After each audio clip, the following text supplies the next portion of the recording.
Dito tayo ulit sa likod, guys. Dalawin natin ang bisitahin natin ang mga tanim ni Ate Dulia. Ayan, oh. Ayan. Malapit na kami. Ay naku, itong isa hindi na kayanan. Sayang. Lilia, shout out sa iyo, Lilia Mercader. Tingnan mo ang tanim mo. Nahinog na sa puno.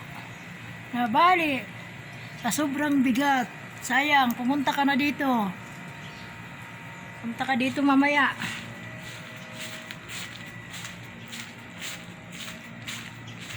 Punta tayo dito sa likod.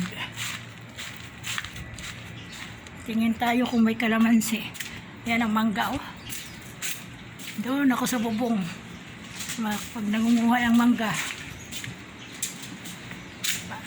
gamit ang dyan. Dito tayo sa likod. May kalamansi. Kwarto ng driver. Ito ang likod bahay. May ano dito. Sa likod ito. Ayan ang puno ng kalamansi. Tingin tayo kung may bunga.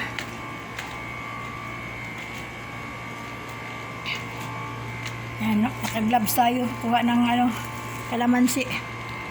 Daming tinik. Ayan, may bunga. Patayin ko muna at namimitas ako ng bunga, ha. Diyan muna kayo.